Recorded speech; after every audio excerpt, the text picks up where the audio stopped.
اللهم صل على محمد کی جو عید الفطر ہے یہ دو لفظوں سے مرکب ہے. عید اصل میں عود سے نکلا ہے، عین واو دال، یعنی پلٹنا. وہ سال جو پلٹ پلٹ کر واپس آتے ہیں، یعنی ان کے پلٹ کے واپس آنے کی جو فرحت ہے اور جو برکت ہے اور جو سعادت مند گھڑیاں ہیں، ان کا ہر سال پلٹ پلٹ کر لوٹ لوٹ کے ان خوشیوں کا واپس آنا، اس کو عید سعید کہا جاتا ہے. کیونکہ عید عود سے نکلا ہے، نہیں پلٹ کر واپس آنا. خوشی کے ایام ہر سال پلٹ پلٹ کر واپس آتے ہیں اور اس کی برکتیں واپس آتی ہیں، تو اس وجہ سے اس کو عید سعید کہا جاتا ہے. عید الفطر جو کہا جاتا ہے، فطر اصل میں کسی بھی کام کو اثر نو کرنے کو بھی کہتے ہیں، یا پہلی بار کرنے کو. رات بھر کی نیند کے بعد جب انسان صبح کو اٹھتا ہے تو مختصر سی خوراک جسے ناشتہ کہا جاتا ہے، اس سے اپنے دن کا آغاز کیا جاتا ہے. اسے بھی عربی میں فطور کہتے ہیں، فے توئے واو رے. کیونکہ ایک ماہ تک ہم حسب معمول کھانے پینے سے ہم اس لحاظ سے رکے رہے تھے، دن میں ناشتہ جس طریقے سے ہم اٹھ کر کرتے ہیں، تو انہی دنوں کے اعتبار سے عید کے دن، ان ایک مہینے کے ناغے کے بعد ہم عید کے دن کا آغاز کچھ کھانے پینے سے کرتے ہیں، جس کو فطور کہا جاتا ہے. اسی سے جو ہے عید الفطر نکلا ہے. اور کیونکہ اس دن صدقہ فطر دیا جاتا ہے، اس وجہ سے بھی اس کو عید الفطر کہا گیا. تو بہت ساری اس کی وجوہات ہیں کہ عید الفطر کیوں کہتے ہیں. اچھا، اس رات جاگ کر عبادت کرنے کا ثواب بہت زیادہ ہے. بہت سی روایات میں تو شب عید کو لیلۃ القدر کے برابر قرار دیا گیا. اور احیاء لیلۃ القدر یعنی عید کی رات کو جاگنا اور عبادت میں بسر کرنا، یہ بالکل ایسی ہے جیسے آپ شب قدر میں جاگ کر عبادت کر رہے ہیں. اور روایتوں میں کہ جو عید کی رات جاگے گا اور عبادت الہی انجام دے گا، تو اس دن اس کا دل نہیں مرے گا جب لوگوں کے دل اور قلوب جو ہیں وہ مردہ ہو رہے ہوں. یعنی میدان قیامت اور آخرت میں اس وقت جب لوگوں کے دل مردہ ہو رہے ہوں گے، اس کا دل نہیں مرے گا جو اس رات کو جاگے گا. بہت سی روایت میں جب شب عید کو لیلۃ الجائزہ کہا گیا ہے، یعنی انعام کی رات. یعنی خدا نے آپ کا باقاعدہ امتحان لیا تھا رمضان میں، آپ اس رمضان کے اس امتحان میں پوری اتری، تو اس وجہ سے اب آپ کو انعام اور جو اس کا رزلٹ ہے وہ آج کی رات آپ کو ملنے والا. دیکھیے، رمضان کے آخری عشرے میں اعتکاف بھی اسی وجہ سے رکھا گیا کہ انسان اپنا احتساب اسی دنیا میں اور حساب کتاب اسی دنیا میں کر لے، تاکہ پھر اسے آخرت کا حساب و کتاب نہ دینا پڑے. جو اس دنیا میں اپنے حساب کو صاف کر لے گا اور اپنا احتساب کر لے گا، پھر کسی بھی شخص کے 2 دفعہ حساب نہیں ہوں گے. تو اس شب عید میں کچھ خاص اعمال انجام دینا ہوتے ہیں. فقط اس کو لاہو و لعب میں، ٹی وی دیکھنے میں اور موسیقی کے پروگرام سننے میں انسان نہ لگائے، بلکہ اس رات کو کچھ اعمال انجام دے. تو وہی غروب کے وقت غسل شب عید کرنا، وہ بھی مستحب ہے، غسل شب عید. اور اس کے بعد پھر اس رات کو جاگ کر کچھ بھی، جتنے بھی آپ جاگ کر عبادت کر سکیں اس رات کو ضرور کریں. یہ دوسرا آج کی رات کا جو عید کی رات کا عمل ہے. تیسرا، نماز مغرب اور عشاء سے لے کر اور اس کے بعد صبح کی جو نماز ہوگی، اس کے بعد کچھ تکبیرات ہیں جو پڑھی جاتی ہیں. وہ تکبیرات بھی آپ کو مل جائیں گی مفاتی وغیرہ کے اندر. اللہ اکبر، اللہ اکبر، لا الہ الا اللہ، واللہ اکبر، اللہ اکبر، وللہ الحمد، علامہ ہدانا، وہ پوری آپ کو دعا اس کے اندر مل جائے گی. وہ اس کو پڑھنے کا بہت زیادہ ثواب ہے. اچھا، ایک دوسری وہ بھی آپ کو اس کے اندر مل جائے گی، یا ذل من والطول، اس سے جو دعا شروع ہوتی ہے یہ بھی آپ کو مفاتی میں مل جائے گی. یہ بھی اس رات کو ضرور پڑھیں. چھوٹی چھوٹی سی دعائیں ہیں. اور اس دعا کو پڑھنے کے بعد سجدے میں جا کر 100 مرتبہ اتوب الی اللہ جو پڑھا جاتا ہے وہ بھی، کیونکہ اس کی رات کو بھی اعمال ایسی جیسے شب قدر میں آپ اعمال انجام دیں گے، یہ ضرور. اس کے علاوہ زیارت امام حسین علیہ الصلوۃ والسلام، اللہم صلی علی محمد وعلی محمد.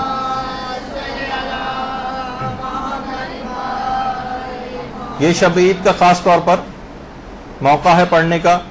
اور اس میں مخصوص زیارت امام حسین جو عید الفطر کے دن پڑھی جاتی ہے، وہی شب عید پڑھی جائے گی. اس کو ضرور دماغ میں رکھیے گا مفاتی میں.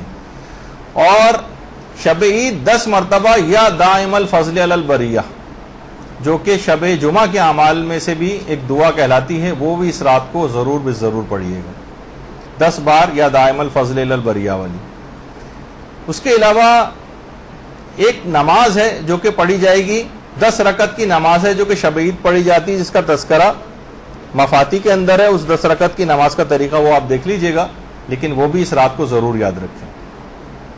اور کچھ دعائیں ایسی ہیں کہ جو دعائیں وداع ماہ رمضان کہلاتی ہیں. رمضان کو ودا کرنے کی کچھ دعائیں، یہ بھی مفاتی میں 2-3 دعائیں ہیں، یہ آپ ضرور پڑھ لیجئے گا، جن کا اتنا وقت نہیں کہ اس وقت میں ان کو پڑھ کر آپ کی خدمت میں بیان کروں. اور بہت سی روایات میں شب آخر جو فجر سے جب نزدیک ہو جائے گی، عید کے روز سے جب گزر کر فجر کے قریب، اس وقت ایک غسل کرنا بھی بہت سی روایات میں اس کو بھی باعث ثواب بتایا گیا ہے. کوئی کرنا چاہے تو وہ بھی کر سکتا ہے. یہاں تک کہ روز عید آ جائے گا. اور واقعی اگر آپ دیکھیں تو رمضان ایک تیاری اور احتساب کا مہینہ تھا. عید ایک نئے عزم سے ایک نئی زندگی کی شروعات ہو رہی ہے. روزے میں انسان خود کو سمیٹتا تھا، حتیٰ کہ اپنی فطری جو اس کی ضرورتیں اس سے بھی انسان کٹ جاتا ہے. یعنی گویا ایک لحاظ سے رمضان تیاری کا ایک وقفہ تھا. مقصد یہ تھا کہ باہر دیکھنے کے بجائے اپنے اندر دیکھو، اپنے نفس کے اوپر دھیان دو. رمضان میں وہ اوصاف اپنے اندر پیدا کر لو کہ جو زندگی کی جد و جہد کے لیے ضروری ہوتے ہیں. صبر کا مادہ اپنے اندر پیدا کرو، برداشت کا مادہ پیدا کرو، ایثار کا مادہ پیدا کرو، صدقات دو، عبادتیں انجام دو، احکامات خدا کی پاسداری کرو. اور عید کے دن ان خصوصیات کو پیدا کر کے ایک نئی زندگی کا آغاز کرو، ایک نئی زندگی کا آغاز کرو. دیکھیے روزہ جو ہے انفرادی طور پر، انفرادی سطح پر زندگی کا ایک تجربہ تھا، جبکہ عید جو ہے وہ اجتماعی طور پر زندگی گزارنے کا ایک تجربہ. رمضان میں جس نور خدا سے آپ نے منور کیا تھا، عید کا دن اس نور کو ساری دنیا میں اپنے عمل سے ظاہر کر کے پھیلانے کا نام. عید مومنین کے لیے خوشی کا دن، لیکن یہی دن شیطان کے لیے غم کا دن بن جاتا ہے.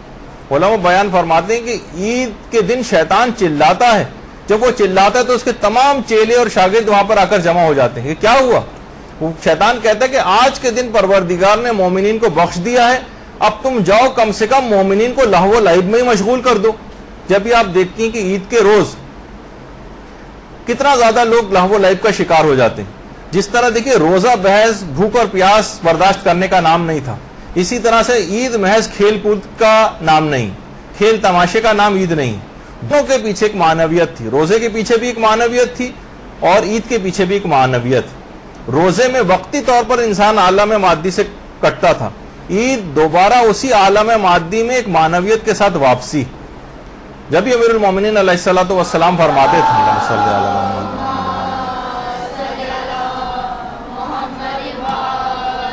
کہ ہر دن وہ عید کا دن ہے جس دن انسان نے کوئی گناہ نہ کیا ہو، کوئی گناہ اس دن انجام نہ دیا ہو. اور ہم دیکھتے ہیں کہ شب عید سے ہی گناہ شروع ہو جاتے ہیں. شب عید سے ہی ٹی وی پر موسیقی کی آوازیں آنا شروع ہو جاتی ہیں، گانوں کی آوازیں بلند ہونا شروع ہو جاتی ہیں. اور دیکھیے یہ بھی کہا جاتا ہے کہ آپ کو کیسے پتا چلے گا کہ آپ کے رمضان کے روزے قبول ہوئے. اس کا اسٹینڈرڈ اور معیار کیا ہے؟ جی ہاں، اس کا ایک اسٹینڈرڈ ہے، ایک معیار ہے، ایک کسوٹی پہ آپ پرکھ سکتی ہیں کہ آپ کے روزے قبول ہوئے یا نہیں ہوئے. وہ ہے شب عید اور عید کا دن. اگر ان دنوں میں آپ نے کوئی گناہ نہیں کیا ہے تو اس بات کی دلیل ہے کہ آپ کے رمضان کے روزے قبول ہو گئے. اور اس دن اگر آپ نے گناہوں میں گزارے یا کچھ گناہ آپ سے ہوئے اور جانتے بوجھتے آپ نے گناہ کیے، اس کے معنی یہ ہے کہ آپ نے رمضان سے اور شب قدروں سے اور کسی سے کوئی فائدہ نہیں اٹھایا. کوئی تقوی کا پورے سال اس ایک مہینے کے تقوی کو چلنا چاہیے تھا. جب ایک مہینے کے روزے فرض کیے گئے، یہ ایک ایسا تھا کہ ایک رات کے اندر ہی چند گھنٹوں پہلے تک جس میں ہم تقوی میں تھے، چند گھنٹوں کے اندر ہی وہ ساری پونجی لٹ گئی. وہ جیب جس کو وہ کٹ گئی جس میں تنخواہ آج ہی کے دن ملی تھی اور آج ہی مثلا اس کے گھر ڈاکہ پڑ گیا، مثلا شیطان آیا اور وہ ساری پونجی ہماری لے کر چلا گیا.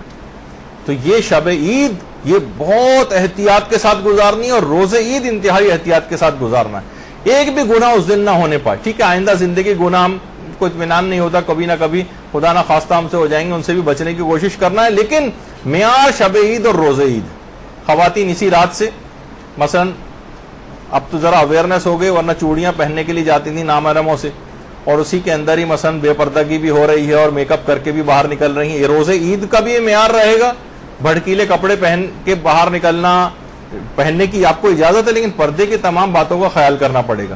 لیکن نامحرموں کے سامنے اگر آپ اس انداز سے آئیں، نامحرموں کے سامنے اس انداز سے آئیں، یعنی پردے کی مخالفت کر کے اور گناہوں میں اس دن کو گزارا، موسیقی کو سنتے ہوئے، فحش ڈراموں کو دیکھتے ہوئے اور حرام فلمیں دیکھتے ہوئے، تو اس کے معنی یہ ہیں کہ آپ کو کوئی فائدہ نہیں ہوا، رمضان کے روزے قبول نہیں ہوئے.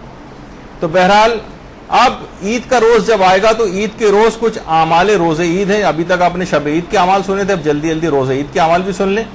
ایک تو سب سے پہلی بات تو یہی کہ آپ کو فطرہ دینا ہے. اگر آپ نے رات کو فطرہ نہیں دیا تو نماز عید سے پہلے فطرہ دے دیں. عید کی نماز اسے نہیں پڑھنی، وہ ظہر سے پہلے دے دیں. غسل عید کرنا ہے اور اس کے بعد نماز عید، اور عورتیں بھی نماز عید پڑھ سکتی ہیں اگر کسی جگہ پر انتظام ہو یہاں پر. اور عید کے دن ایک خاص قسم کی قنوت کے ایک دعا بھی پڑھی جاتی ہے، جس کو آج بیان کرنے کا اس کے موقع نہیں ہے. اس کے بعد زیارت امام حسین علیہ السلام، وہ بھی عید کے دن کی جو مخصوص ہے وہ بھی ضرور پڑھیں. اللہم صلی علی محمد وعلی محمد. اور اس کے علاوہ زیارت امام حسین کے بعد دعائے ندبہ عید کے دن پڑھی جاتی ہے.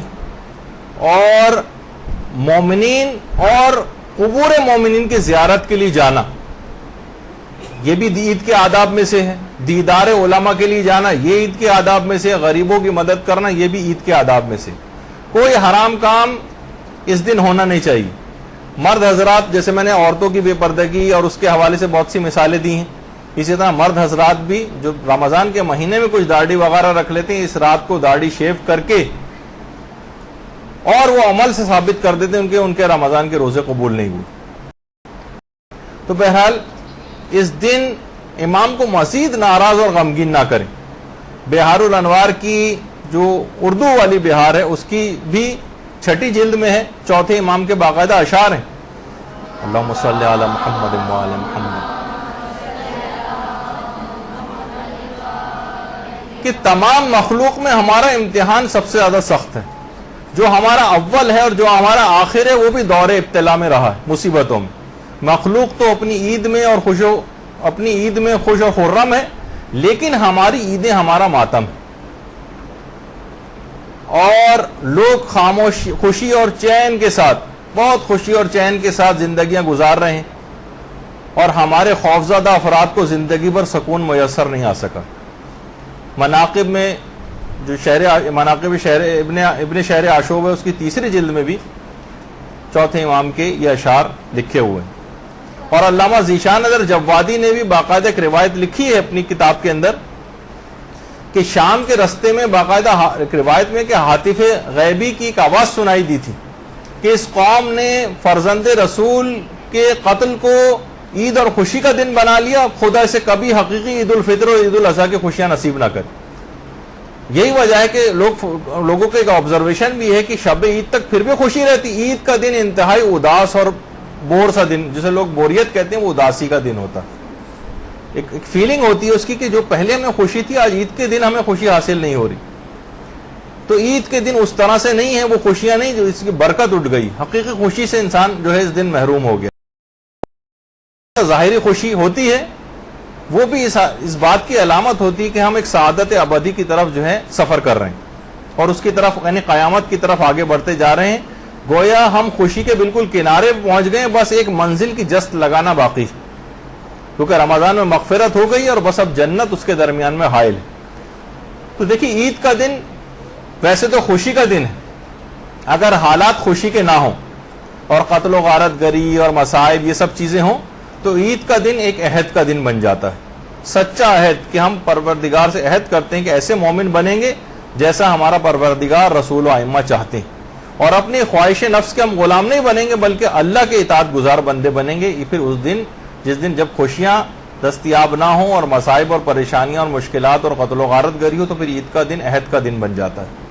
تو بہرحال خدا ہم سب کے روزوں کو اور نیک اعمال کو قبول فرمائے، اور رمضان کے بعد بھی عید اور سال کے عام دنوں میں بھی اپنی اطاعت کی توفیق پروردگار ہمیں نصیب فرمائے، اور اس حقیقی خوشی کے دن ہمیں نصیب فرمائے کہ جب فرزند رسول اور اللہ کی آخری حجت کے ظہور پر نور اور ان کی عادلانہ حکومت کے سکون و چین کے دنوں کی صورت میں وہ دن جو پہلے زمین کو حاصل ہوں گے وہ ہمیں نصیب فرمائے. وصلی اللہ اللجل اللجل يا مولا اللجل اللجل اللجل اللجل اللجل اللجل اللجل يا صاحب السماء